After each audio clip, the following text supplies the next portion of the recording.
ओम शांति। पिछले जन्मों के रिश्ते आपको ढूंढ ही लेते हैं। कैसे ढूंढते हैं देखिए।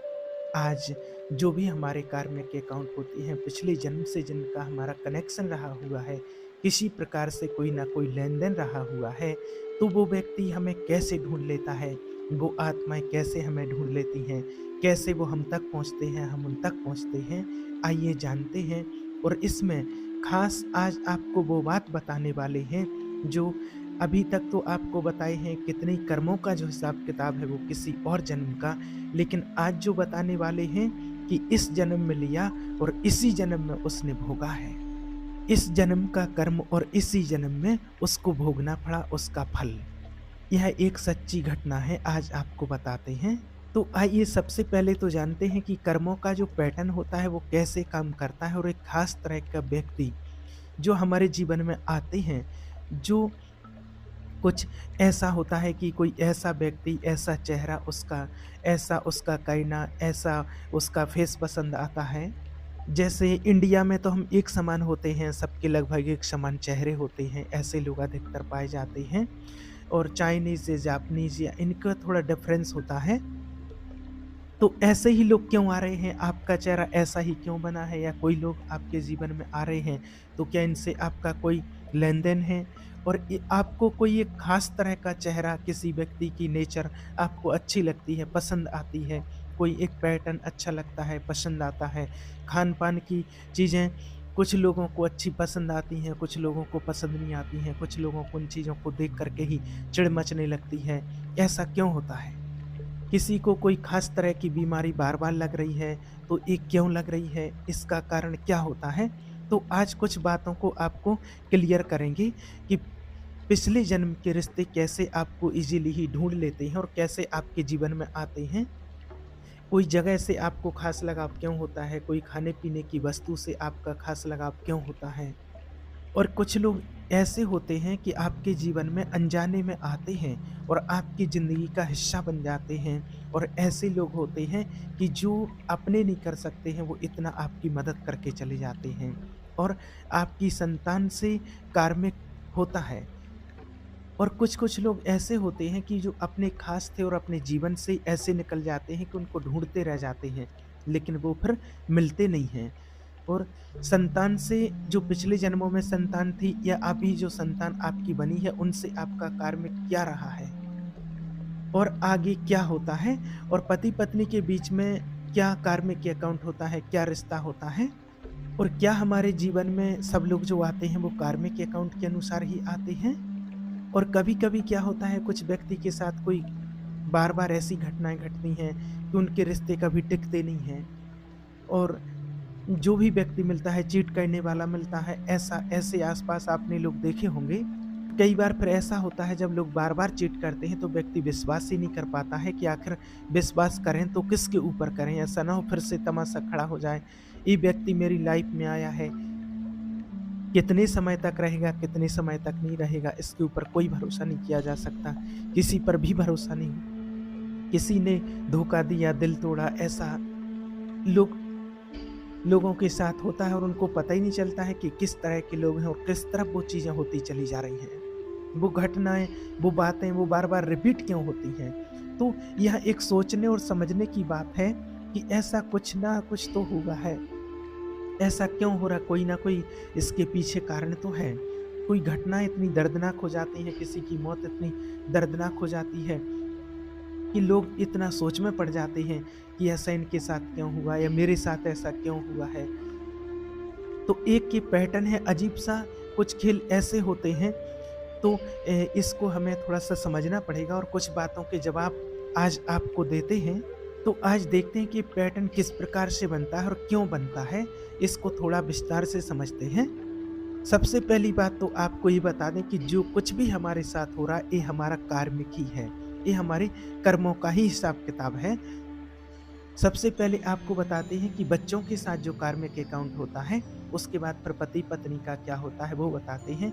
तो किसी का एक्सीडेंट होना, किसी के साथ कोई घटना घटना, खास तरह के व्यक्ति का जीवन में आना या जीवन से जाना या खास तरह से चीट करना, वो भी आपके पैटर्न है, वो भी आपका कुछ कार्मिक अकाउंट है। ये कोई बात सामान्य तो नहीं है और इसको एकदम इतना सरलता से नहीं कह सकते हैं। तो सबसे पहले समझते हैं संतान के बारे में, जानते हैं कि कैसे होती है और संतान जो कैसे कार्मिक बन कर के आती है। और संतान 4 प्रकार की होती है। सबसे पहले वो बता दें कि शत्रु है कि मित्र है। शत्रु पुत्र होता है, मित्र पुत्र पुत्री होता है। कुछ लोग ऐसे होते हैं जिनकी अपनी बच्चों से, अपनी संतान से बिल्कुल नहीं बनती है। बेटा हो या बेटी हो, ये बिल्कुल नफ़रत भरी निगाहों से देखते हैं। और लोग कहते हैं कि ऐसा क्यों, मेरे साथ ऐसा क्यों हो रहा, माता-पिता बच्चों के साथ ऐसा क्यों कर रहे हैं। और रिश्ता ऐसा है कि छोड़ भी नहीं सकते हैं और बिल्कुल समझ में भी नहीं आता है। इसका जन्म कुछ ना कुछ निश्चित रूप से इस बात को लेकर के है कि आपका कोई ना कोई हिसाब-किताब रहा है, आप माने या ना माने। तो जो 4 तरह के रिश्ते हैं, शत्रु पुत्र होता है, ऋणानुबंध पुत्र होता है, सेवक पुत्र होता है। ये होते हैं 4 तरह के जो पुत्र होते हैं, संतान के साथ हमारे रिश्ते होते हैं। और सेवक पुत्र और पुत्री क्या होता है? सेवक पुत्र का मतलब होता है अपनी माता-पिता के ऊपर जान छिड़कते हैं, ऐसे बच्चे भी होते हैं। श्रवण कुमार की तरह सेवा करना, अपने माता-पिता की सेवा करना, उनको सेवक पुत्र कहा जाता है। तो पिछले जन्म के कुछ अच्छे कर्म होते हैं जिसके कारण से हमें ऐसे सेवक पुत्र मिलते हैं। पिछले जन्म में आपने किसी की बहुत सेवा की है या फिर आपने कर्ज दे दिया है किसी को 10-5 लाख रुपए और वो चुका नहीं पाया है। अब वो इस समय पर संतान बन करके या कोई और संबंधी बन करके आपके पास आते हैं। तो ऐसे कई केस होते हैं जो पिछले जन्म का उनने कोई कर्ज लिया है या पैसा उधार लिया है, चुका नहीं पाए हैं। तो ऐसे केस में ऐसा देखने में आता है कि वो पुत्र या पुत्री बन करके उनकी सेवा करेंगे और ऋण चुकाने का कार्य करते हैं। आपने भी देखा होगा ऐसे कई लोग हैं जो माता-पिता की खूब दिल से सेवा करते हैं, बड़े संस्कारी बच्चे होते हैं। और बहुत अच्छे घरों में कई बार ऐसे बच्चे पैदा हो जाते हैं जो माता-पिता से बिल्कुल एंटी होते हैं, बिल्कुल एंटी होते हैं। माना उनको कुछ समझ में नहीं आता कि ऐसा क्यों हो रहा है। और सेवक पुत्र-पुत्री भी हो सकते हैं, किसी घर में बहू भी सेवक बन कर के आ सकती है, बहू के रूप में भी आ सकती है आपकी सेवा करने के लिए। और कई बार पड़ोस में भी पड़ोसी भी ऐसे होते हैं कि वो खूब सेवा करते रहते हैं। आपको समझ में नहीं आता कि इनसे हमारा क्या रिश्ता है, लेकिन उनको आपने कभी न कभी किसी न किसी रूप से कुछ कर्ज दिया था और उनके ऊपर कुछ एहसान किया था, जो आपके जीवन में ये लोग आते हैं और आपकी सेवा करते हैं। तो धन्यवाद ज़रूर कीजिए परमात्मा का, जो परमात्मा ने आपके जीवन में ऐसे लोगों को भेजा है जो सेवा करते हैं। और उनसे ज़्यादा अटैच मत हो जाइए। वो लोग आपके साथ कार्मिक अकाउंट क्लियर करने के लिए अपना आए हैं बस। किसी को मान लीजिए आपने 10 लाख रुपए, 15 लाख रुपए कर्जा दिया था, वो उस जीवन में चुका नहीं पाया है, तो इस जीवन में वो किसी न किसी रूप से वो व्यक्ति आपको मिले है, पड़ोसी के रूप में, किसी न किसी रूप में, संबंधी के रूप में। अब जब तक वो उस कर्जे को चुका नहीं पाएगा तब तक वो आपकी सेवा करता रहेगा, किसी न किसी रूप में। और एक समय के बाद जैसे ही वो टाइम पीरियड पूरा होगा और वो पर्सन आपसे दूर चला जाएगा, आपके जीवन से निकल जाएगा, निकल जाएगी, ऐसा होता है। चाहे वो कोई भी क्यों ना हो, पति-पत्नी के रूप में भी हो सकते हैं। पत्नी बहुत सेवा करने वाली हो और वो टाइम पीरियड पूरा होता है, वो निकल जाती है। पति बहुत प्यार करने वाला, केयर करने वाला, बच्चे हो सकते हैं, कोई व्यक्ति आस-पास वाला भी हो सकता है, कोई भी हो सकता है। अब ये रिश्ता कैसा होगा, ये बहुत सारी चीज़ें हमारे पूर्व कर्म के अकाउंट पर निर्भर करती हैं, किस रूप में आएगा। ऐसे कई बार टीचर भी होते हैं, कई गुरु भी होते हैं जो आपके जीवन में आपको कुछ सिखाने के लिए आपके पास आते हैं। तो सेवक पुत्र जो होते हैं, कि सेवक पुत्र या पुत्री के रूप में आना श्रवण कुमार की तरह होते हैं। और एक ऋणानुबंध, जो ऋण वाली बात की जाए, अगर ऋणानुबंध का मतलब होता है लेन-देन, पैसे का, ऋण का लेन-देन जो होता है, किसी ने पिछले जन्म में किसी का कर्जा ले लिया हो, किसी का धन दबा लिया हो या कर्जा लेकर के ना चुकाया हो या कोई आपके पास रख कर के गया हो फिर उसका वापस नहीं किया हो, तो फिर वो संतान के रूप में पैदा होता है और माता-पिता के खर्चे का कारण बनता है। जो व्यक्ति आपके जीवन में आएगा और आपका जो पैसा है वो बर्बाद करवाएगा, सिर्फ बर्बाद करवाएगा। और पुत्र के रूप में हो सकता है, पुत्री के रूप में हो सकता है। ऐसा कितने ही लोगों ने बताया है कि हमारा बेटा है, जब से बेटी है, जब से जन्म हुआ तब से खर्चे ही करवाते जाते, खर्चे ही करवाते जाते, कमाता 1 रुपया नहीं है। तो ऐसा बहुत केस देखने में आते हैं। तो ये सारा खेल जो होता है इस ऋणानुबंध का होता है। क्या आपने ऐसे जीवन में लोग देखे हैं जो खर्चा करवाते हैं, बस खर्चा करवाते हैं? ये ऋणानुबंध वाला जो होता है बड़ा खतरनाक होता है। प्रैक्टिकल जो अभी इसी जन्म का लिया, इसी जन्म में चुकाया, वो एक छोटी सी स्टोरी आपको बताते हैं। ये सत्य घटना है। एक सेठ के यहाँ पर एक बच्चा पैदा हुआ और वो बचपन से ही, वो बेटा जब पैदा हुआ, इसको थोड़ा अच्छे से समझना और बहुत सारे क्वेश्चन के आंसर आपको इसमें मिल जाएंगे। तो जो तो जैसे ही पैदा हुआ, बच्चे का जन्म हुआ, तो वो जन्म होते ही साथ उसने पैसा खर्च करवाना शुरू किया।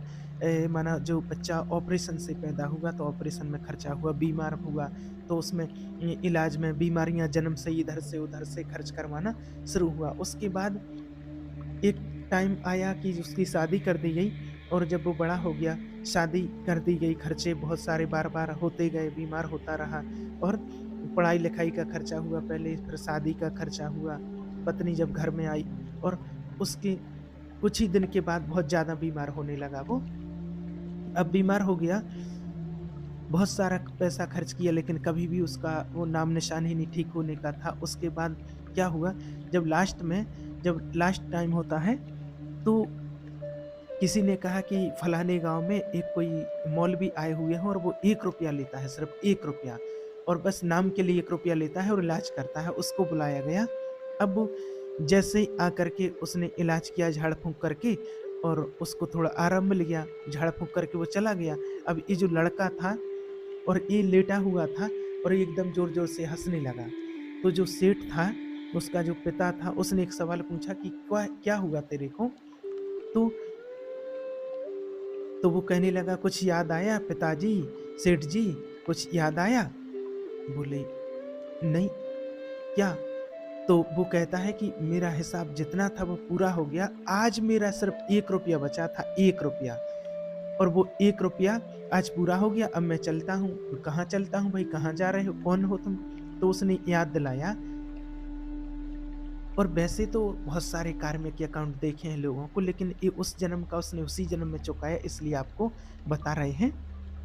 पास्ट लाइफ में बहुत सारी स्टोरी निकल निकल के आती हैं, और जो ऐसे देखी गई हैं, जो कहीं ना कहीं अपने पास्ट में जा कर के कुछ ना कुछ ऐसा होता है। तो यहाँ पर जो लड़का था, जो सेठ का, उसने कहा कि आप याद कीजिए, इसी जीवन की बात है सेठ जी। आप जब यंग एज में होते थे, और मैं भी यंग एज में होता था, और मैं फौजी था उस टाइम पर, और मैं उस टाइम पर बॉर्डर पर लड़ने के लिए जा रहा था। युद्ध चल रहा था बॉर्डर पर, जब युद्ध हो रहा था किसी दूसरे देश से, तो मैं लड़ने के लिए जा रहा था। और मेरे पास जो जमा पूंजी होती थी उस टाइम पर, बैंक में लोग कम रखते थे, और जो जमा पूंजी होती थी, जो विश्वास पात्र साहूकार लोग होते थे, उनके पास रख के चला जाया करते थे। तो उसने कहा कि मैंने अपने जीवन की सारी पूंजी जो थी, वो मैंने आपके पास 10 लाख रुपए जमा करके रख दी थी, और मैं आऊँगा कि नहीं आऊँगा, क्या होगा पता नहीं। और मैंने जो पैसा जमा करके आपके पास रखा था, और मैंने साइन वाइन ले लिए थे, प्रॉमिस ले लिया था, सब कुछ आपने दे दिया था कि जब वापस आओगे तो पैसा वापस कर दिया जाएगा। ऐसा बोल करके मैं चला गया। उसके बाद युद्ध समाप्त हुआ, जब मैं लौट करके आया, काफ़ी समय मुझे लग गया। कई सालों के बाद जब मैं लौट करके आया, तो आपकी नीयत बिगड़ गई, और आप कहने लगे, कैसा पैसा, किसका पैसा, याद आया कुछ? उसके पैरों के नीचे से ज़मीन खिसक गई कि ऐसा भी इसी जीवन की घटना थी। याद तो था पूरा कि जब यंग था तो मैंने किसी का पैसा रख के जो गया था, फौजी था। अब उस टाइम पर सेठ ने क्या किया था, जब वो लौट करके आया, उसने थोड़ा हल्ला हल्ला मचाया कि अरे, इस डेट में था, इस डेट में हिसाब किताब दिया, ऐसा बताया, और तुमने इनकार कर दिया बाद में। अब वो फौजी था तो कोर्ट मोड में ऐसे, उसने कोर्ट मोड जाने के लिए बोला, केस कर दूंगा। तो अब जो सेठ था वो समझदार था, उसने सोचा, रे ये तो हल्ला हो जाएगा, केस बिगड़ जाएगा, पैसा भी देना पड़ेगा और मेरी बेइज्जती भी हो जाएगी। तो फिर उसने उसी फौज के एक डॉक्टर के साथ कुछ साठ-गांठ करके उसको कुछ पैसा दिला करके, और उससे कहा कि किसी ना किसी, उसकी थोड़ी-सी तबीयत बिगड़ी, वो एडमिट, क्योंकि जो फौजी वाले तबीयत बिगड़ती तो एडमिट होते, तो उनके वहाँ ही उनकी व्यवस्था होती है। तो उस सेठ ने उस डॉक्टर से मिलके, जो फौज में डॉक्टर था, और उससे कहा कि इसको एक ज़हर का इंजेक्शन दे दो, और उसको ज़हर का इंजेक्शन दे दिया, वो मर गया। उसने कहा, "मैं वही हूँ, अब आपके घर में हिसाब-किताब करने के लिए आया हूँ। हिसाब-किताब करने के लिए आया था, बस ₹1 ही बचा था जो आपने ₹1 अभी-अभी मौलवी को दिया है, अब अकाउंट मेरा क्लियर हुआ और अब मैं चलता हूँ।" सेठ की हालत तो खराब हो ही चुकी थी, उसकी उसको सारी बातें याद आईं कि सारी बातें रिकॉर्ड होती, एक-एक बात उसको याद आ रही थी कि मैंने इसके लिए कहाँ-कहाँ पैसा खर्च किया, कहाँ-कहाँ इसके लिए एक-एक रुपया खर्च किया, इस बीमारी में इसको दिया, उसको दिया, जन्म लेते ही साथ इसको कितना खर्चा किया और उसको सारी चीज़ें याद आ गईं कि इसके लिए मैंने कितना-कितना खर्चा किया, इतना जो इसका पैसा था, वो वास्तव में वो सारा पैसा पूरा इसके लिए खर्च करवा दिया। अब उसने पूछा कि भाई तुम जा तो रहे हो, ये तो ठीक है, लेकिन ये जो डॉक्टर है ये सॉरी ये जो पत्नी बन कर के आई है तुम्हारी, जो ये पूरा जीवन भर अब विधवा बन कर के रहेगी, ये कौन है? ये विधवा का दुःख जिएगी, ये कौन है? तो उसने कहा उसके पुत्र ने कहा, "ये वही डॉक्टर है जिसने ज़हर का इंजेक्शन मुझे दिया था, जिसके कारण मेरी मृत्यु हुई थी और ये पाप का भागीदार है। इसका एक कृत्य इसको सारा जीवन इसको विधवा जीवन जीने पर मजबूर करेगा, ऐसे ही तिल-तिल करके जिएगी और कष्ट भोगेगी, इसका विवाह नहीं होगा, ये ऐसे ही कष्ट भोग करके जीती रहेगी। ये वो डॉक्टर स्त्री बन कर के आया है।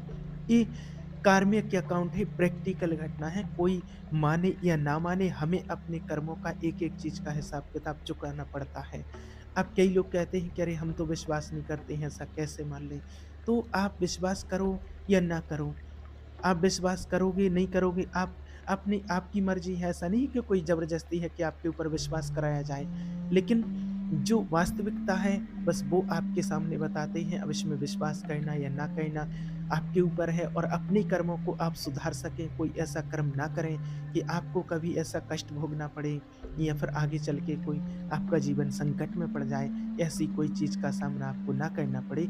इसलिए ही बस आपके लिए ये सारी बातें लेकर के आते हैं। इसलिए भगवान भी कहते हैं कि कर्म हमेशा सोच समझ करके करो, कर्म किसी को कभी भी माफ़ नहीं करता है और वो सोच समझ करके करना चाहिए। ओम शांति।